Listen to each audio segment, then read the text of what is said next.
Ryan, can you tell us about when the BLM really started to crack down on you guys and really make an effort to get you to leave, just like all of the other ranchers?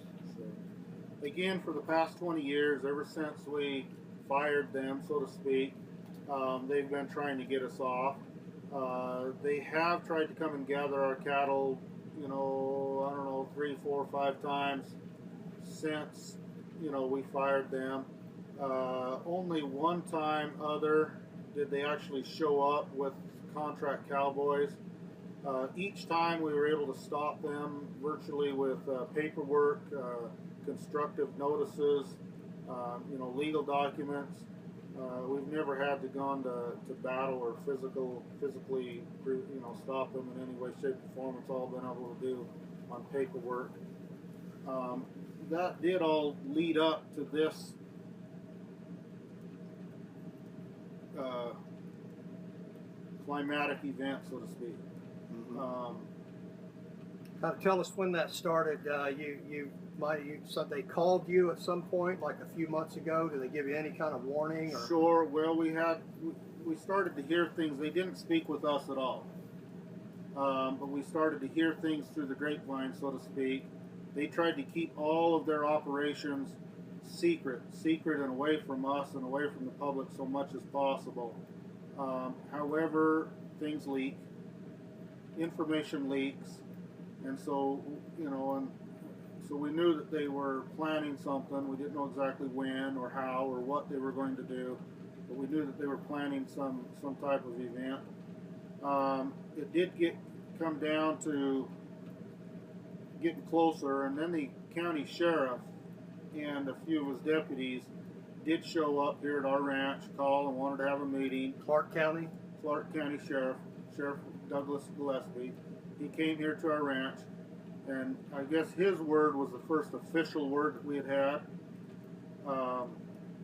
He told us that they were coming, and he also told us that he would do nothing about it. That he would not protect our rights, our life, our liberty, and our property. That even though that's what he is elected to do. Do you think that he thought he didn't have the right to stop them, or he didn't have the authority to stop them? Yes, and those were some of his exact words. He says, I don't have the authority that you think I have. That's what he said. He goes, I don't have the authority that you think I have. Well, that's a false statement. I know that that's what he believed. The true statement would be that he has more authority than he knows he has. Okay. The county sheriff is the only law enforcement, the only legal law enforcement, the only elected law enforcement that we the people have given. I want to talk about that just a little bit. In America, we've heard it said and believed that this is a government for the people, by the people. What does that mean? Okay, it means that the people are sovereign. A lot of people misunderstand the term sovereignty. Sovereignty is basically the buck stops here. Who has the authority? Who has the final say? Where does the authority? In a kingdom, the king is the sovereign. He's one individual, but he's the sovereign. He makes all rules, all regulations, all edicts, all whatever, and everybody must comply to what he says because he's the king, because he's the sovereign. In a dictatorship, the dictator. In an oligarchy, which in all the definition of an oligarchy is a group of people, okay, such as in the Roman Empire became an oligarchy. They started out as a republic, but they became an oligarchy where a few of the elite, of the elitist group, are the sovereign, and they rule and they make all the regulations, and everybody must comply to them. But in America, which is a republic, the sovereignty lies with the people. doesn't lie with Congress. Congress is not sovereign.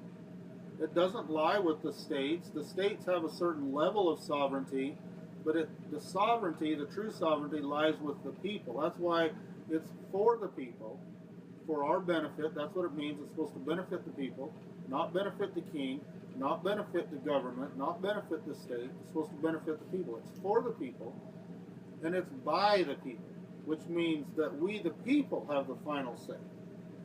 Okay, that's the definition of a republic. And we make certain rules and laws that give the government authority.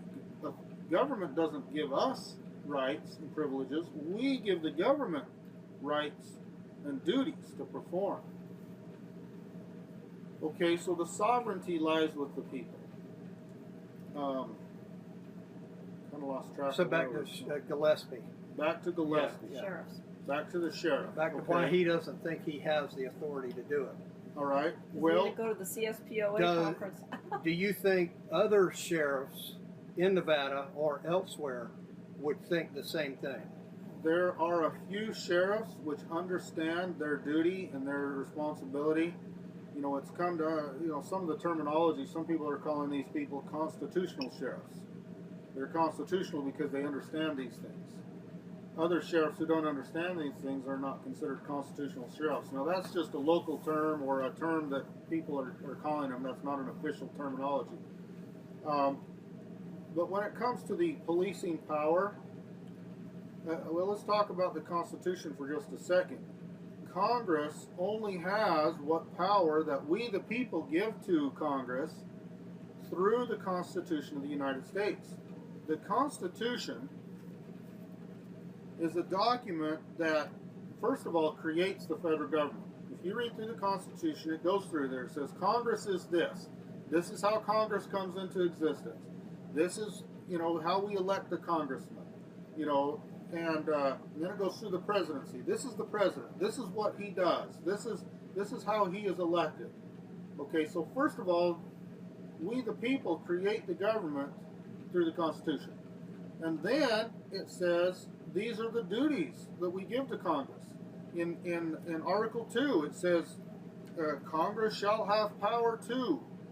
And then it lists the different powers that we give, that we the people give to Congress.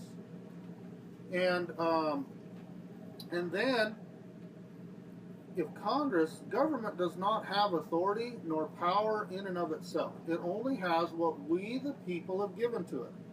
This is reiterated in the 10th Amendment that states, let me just read it, because it's so plain and clear. 10th Amendment says the powers not delegated to the United States by the Constitution. So in other words, this is the Constitution.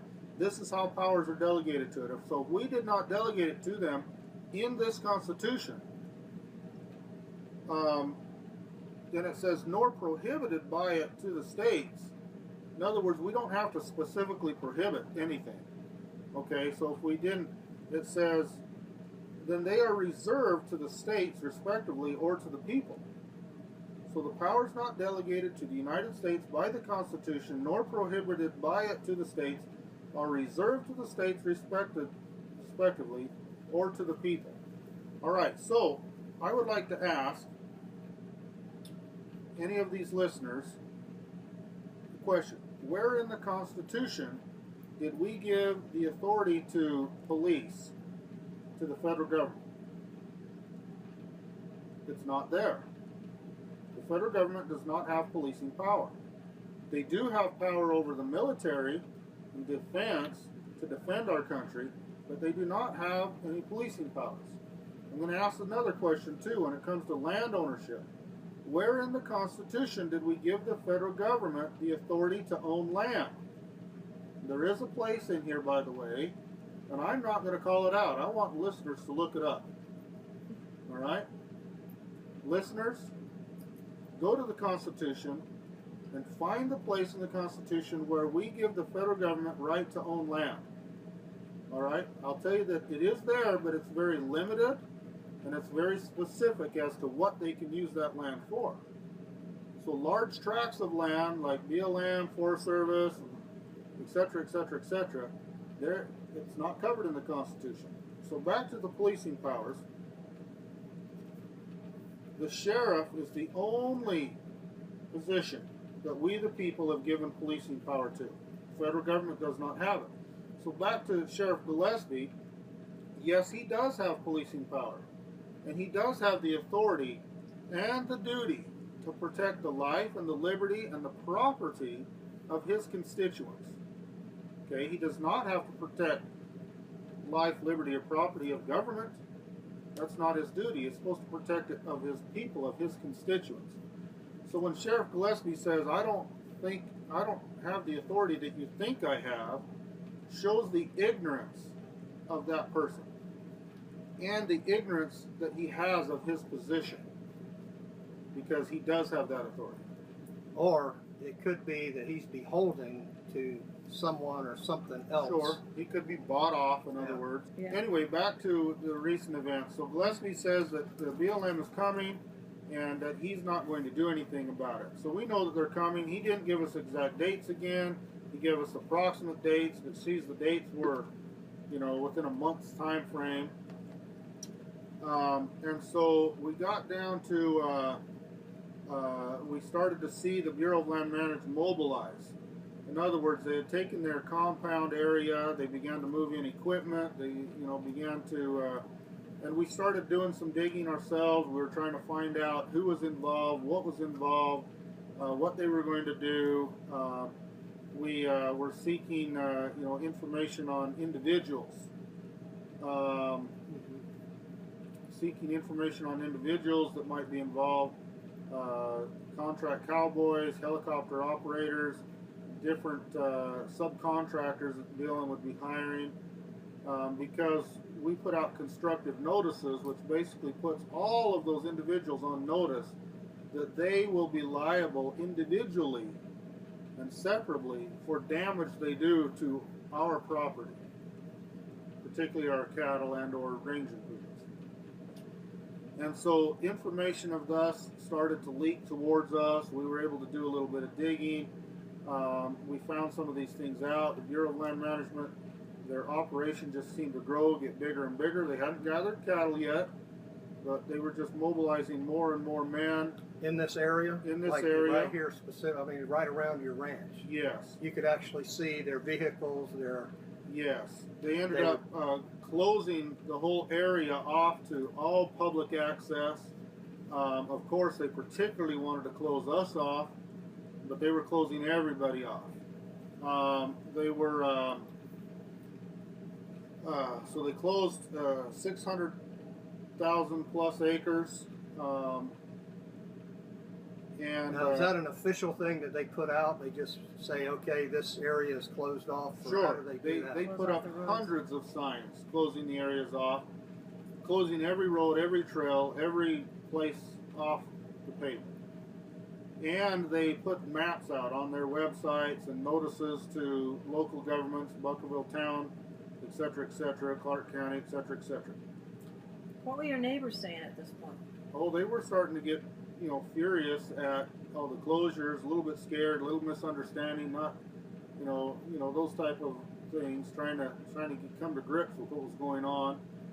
They also created the First Amendment areas. Okay, there were 2 First Amendment areas, and this is a whole interesting concept. I'll go through it. Let me describe the areas a little bit, and then I'll describe. So they did that before they even started the process. Sure, absolutely. That was part of their setup. So they had 2 First Amendment areas. They were approximately 10 miles apart from each other. They were made of, they fenced them in, maybe 100 feet diameter. They weren't perfectly round or anything, but roughly that's the shape and size they were in. They had that orange safety fencing, 4-foot high orange safety fencing. They had signs on there saying this is the First Amendment area. Interestingly enough, they had no gate on them. Okay. So you couldn't get in. They had rules according to the First Amendment areas. The rules were that no more than 25 persons can occupy the First Amendment area. Only one of the two First Amendment areas can be occupied at one time. They couldn't be occupied at the same time. You could place signs up of protest or whatever, and the signs could only remain there for 24 hours, and then they would remove them.